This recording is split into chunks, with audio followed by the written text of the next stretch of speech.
चढ़ गए हैं जनरल आसिम मुनीर। कमांडर को टैंक पर चढ़ाकर पाकिस्तान के चाइनीज हथियारों वाला दम दिखाना शुरू कर दिया है। जनरल मुनीर टैंक पर चढ़कर बता रहे हैं कि हारेंगे नहीं, डरेंगे नहीं और फौज को घबराना नहीं है। दूसरी तरफ भारत ने एक्सप्रेसवे पर फाइटर दिखाकर बता दिया है कि युद्ध की तैयारी पूरी है। पहलगाम का बदला लेने के लिए बेताब है सेना और जनरल मुनीर की धमकियों को इस बार कैसे जवाब दिया जाएगा, इसका मुजाहिरा इंडियन एयरफोर्स ने कर दिया है। पाकिस्तान को टक्कर देने वाली स्ट्राइक का ट्रेलर दिखा दिया गया है। पाकिस्तान में टेंशन अब मैदान में दिखाई दे रही है और जनरल मुनीर खुद इसके गवाह बनकर साबित कर रहे हैं कि पूरी पाकिस्तान फौज बहुत प्रेशर में है। पहलगाम में हुए आतंकी हमले के बाद भारत के जवाबी अटैक का पाकिस्तान जवाब दे पाए, इसके लिए खुद जनरल आसिम मुनीर फौज को परखने पहुंचे। यह है पाकिस्तान की टिल्ला फायरिंग रेंज। पाकिस्तान के पंजाब प्रांत में झेलम शहर से 25 किलोमीटर दूर इस रेंज में पाकिस्तान बड़ी बड़ी मिसाइल भी आजमाता रहा है। यहाँ सबसे पहले जनरल मुनीर ने चाइनीज टैंक पर चढ़कर फोटो खिंचवाई। जनरल मुनीर ने कहा हारेंगे नहीं, जनरल मुनीर ने कहा डरेंगे नहीं। आखिर में जनरल मुनीर ने अपनी फौज से कहा आपको घबराना नहीं है। अब फौज घबराए नहीं ऐसा कहने की जरूरत क्यों आ पड़ी? क्यों आसिम मुनीर फ्रंट पर पहुंचकर भी बैकफुट पर हैं? क्यों आसिम मुनीर को लग रहा है कि इस बार उनके सितारे गर्दिश में हैं? क्योंकि मोर्चे पर पहुंचकर भी जनरल आसिम मुनीर और उनकी फौज बहुत ज्यादा दुविधा में है। पाकिस्तान के जनरलों ने अब अपने टीवी पर इंडियन एयरफोर्स का नया वीडियो भी देख लिया है। उत्तर प्रदेश में शाहजहांपुर के पास गंगा एक्सप्रेसवे पर वायुसेना ने अपनी ताकत दिखाई है। यहाँ दिखाया गया कि भारत में एक और एक्सप्रेसवे फाइटर जेट के ऑपरेशन के लिए तैयार कर दिया गया है। चाहे दिन हो या रात, भारत अब अपनी वायुसेना को हर इमरजेंसी मिशन के लिए तैयार कर चुकी है। एक्सप्रेसवे पर रफाल से लेकर मिग 29 और सुखोई से लेकर मिराज और जगुआर विमानों की उड़ान देखकर पाकिस्तानी कमांडर हैरान हैं। 1 मई को पाकिस्तान ने मंगला स्ट्राइक कोर का युद्धाभ्यास दिखाया, अपने टैंक और अटैक हेलीकॉप्टर के हमले दिखाए, अपने मिराज फाइटर जेट की बमबारी दिखाई। तो 2 मई को भारत ने अपनी वायुसेना की ताकत दिखाई है। पाकिस्तान को जवाब देने के लिए भारत किसी भी वक्त ऑपरेशन कर सकता है। यही मैसेज पाकिस्तान पहुंच चुका है। जनरल आसिम मुनीर को बुलाकर मंगला स्ट्राइक कोर ने अपना दम दिखाया है। झेलम शहर के पास टिल्ला रेंज में युद्धाभ्यास तो दमदार किया, लेकिन इस पूरी एक्सरसाइज में जो हथियार दिखाए उसकी डिटेल समझ लीजिए। यह है पाकिस्तान की SH-15 तोप जो एक ट्रक पर माउंट की गई है। ये एक चाइनीज तोप है जो पाकिस्तान की सेना में 2022 में शामिल की गई। इसकी रेंज 53 किलोमीटर तक है और ये 1 मिनट में 6 गोले दागती है। पाकिस्तान के पास ऐसी करीब 300 तोपें हैं। इस तोप के साथ दिक्कत यह है कि जहां सड़क होगी ये वहीं तक जा सकती है, यानी मोबिलिटी में इसका रेट 50-50 है। लेकिन ऐसे धमाके दिखाकर पाकिस्तान बताना चाहता है कि उस पर स्ट्राइक हुई तो वो कैसे काउंटर करेगा। अब देखिए पाकिस्तान का एक और हथियार। यह है पाकिस्तान का कोबरा हेलीकॉप्टर जो उसे 1985 में अमेरिका से मिला था। ये एक अटैक हेलीकॉप्टर है जो रॉकेट और एंटी टैंक हथियार दाग सकता है। पाकिस्तान के पास ऐसे 50 हेलीकॉप्टर हैं और ये खास पाकिस्तानी टैंकों को कवर फायर देने के लिए जियाउल हक ने 80 के दशक में खरीदे थे। पाकिस्तान की तरफ से हेवी मशीन गन तुष्का भी दिखाई गई। पाकिस्तान पूरा जोर लगा रहा है कि किसी तरह भारत को रोक ले। मंगला स्ट्राइक कोर के तहत किए गए इस युद्धाभ्यास में कोर कमांड लेफ्टिनेंट नौमान जकरिया आगे रहे और उन्होंने जनरल आसिम मुनीर को बताया कि भारत कहां-कहां हमला कर सकता है। लेफ्टिनेंट जनरल नौमान जकारिया की फॉर्मेशन ही है जो LOC पर जनरल मुनीर के हर हुक्म को लागू करती है। उनकी मंगला स्ट्राइक कोर ही आतंकवादियों की घुसपैठ में सबसे बड़ी भूमिका निभाती आई है, जो पहलगाम जैसे आतंकी हमलों को अंजाम देते हैं।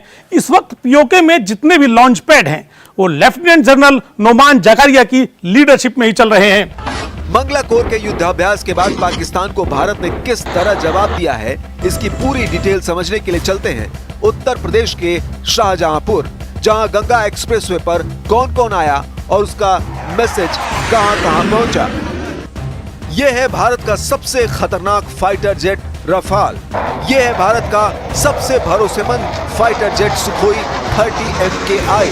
यह है भारत का ऐसा फाइटर जो दुश्मन के घर में घुसकर मारना चाहता है, यानी जगुआर। और यह है भारत का सबसे हरफन मौला विमान, नाम है MiG-29। उत्तर प्रदेश के शाहजहांपुर से गुजर रहे गंगा एक्सप्रेसवे पर 3.5 किलोमीटर का एक ऐसा पैच है जिस पर हवाई पट्टी बनाई गई है और ये इमरजेंसी में एक रनवे का काम करेगी, जिस पर वायुसेना के विमान उतर सकेंगे और यहीं से टेक ऑफ कर पाएंगे। सबसे खास बात यह है कि यहाँ पर नाइट ऑपरेशन भी किए जा सकेंगे। अब तक उत्तर प्रदेश में फाइटर जेट ऑपरेशन के लिए 4 हाईवे तैयार किए जा चुके हैं। सबसे पहली air strip Agra Lucknow expressway पर उन्नाव के पास बनाई गई। दूसरी हवाई पट्टी लखनऊ गाजीपुर एक्सप्रेसवे पर सुल्तानपुर के पास बनाई गई। तीसरी एयर स्ट्रिप इटावा से चित्रकूट के बीच बुंदेलखंड एक्सप्रेसवे पर बनाई गई। अब चौथी हवाई पट्टी मेरठ से प्रयागराज के बीच गंगा एक्सप्रेसवे पर बनाई गई है। हालांकि सबसे पहले दिल्ली आगरा यमुना एक्सप्रेसवे पर मिराज 2000 ने टच डाउन करके दिखाया था कि यह एक्सप्रेसवे भी फाइटर जेट ऑपरेशन में इस्तेमाल किया जा सकता है। गंगा एक्सप्रेसवे पर दिन में 2 घंटे तक वायुसेना के लड़ाकू विमानों ने अभ्यास किया। इसके बाद शाम को 3 घंटे तक नाइट लैंडिंग की खूबी दिखाई गई, यानी वायुसेना की तैयारी पूरी है और पुख्ता है। पाकिस्तान बहुत अच्छी तरह जानता है कि भारत से लड़ना आसान नहीं है, चाहे मंगला कोर हो या फिर लाहौर से लेकर मुल्तान और वहां से कराची तक जितनी भी फौज मौजूद है, सबको मालूम है कि पाकिस्तान के पास स्ट्रेटेजिक डेप्थ नहीं है, यानी 2 मोर्चों के बीच का दायरा। अफगानिस्तान और भारत के पास पाकिस्तान की चौड़ाई ही 600 से 800 किलोमीटर ही रह जाती है। भारत में फौज की तादाद 10 लाख है, जबकि पाकिस्तान की सेना में 5.5 लाख सैनिक हैं। एयरफोर्स में भारत के पास 650 फाइटर जेट हैं, पाकिस्तान के पास 400 लड़ाकू विमान हैं। नेवी में भारत के पास 150 वॉरशिप है, पाकिस्तान के पास 85 जंगी जहाज हैं। पाकिस्तान से अब तक परमाणु बम की धमकी मिलती रही है। वहां के मंत्री एटम बम का नाम बार बार ले रहे हैं। अब खास परमाणु स्ट्राइक के लिए भारत और पाकिस्तान के पास कौन कौन से विमान हैं, उसकी तुलना देख लीजिए, यानी वो विमान जिससे परमाणु बम लॉन्च किया जा सकता है। भारत के पास इसके लिए सुखोई फाइटर जेट है, राफेल विमान है, MiG-29 है, मिराज 2000 है, जगुआर है, जबकि पाकिस्तान के पास F-16 है, J-10 है, मिराज 5 और मिराज 3 है। ये चार्ट बताता है कि दोनों देशों के पास परमाणु बम की डिलीवरी करने वाली एयर पावर है, जो एटम बम वाली स्ट्राइक अंजाम दे सकते हैं। सिग्नल साफ है कि पहलगाम हमले के बाद भारत कोई भी फैसला जज्बात से नहीं, बल्कि हर बात को ध्यान में रखकर करेगा, ताकि दुश्मन को सबसे गहरी चोट पहुंचाई जाए। चोट ऐसी जिसमें बारूद के धमाके से ज्यादा दुश्मन के रोने की आवाज आए। हर मायने में भारत के आगे पाकिस्तान कहीं भी नहीं ठहरता। ये बात पाकिस्तान भी जानता है। उसके भ्रम को दूर करने के लिए आपको दोनों देशों की फोर्स को लेकर कुछ और बातें बताते हैं।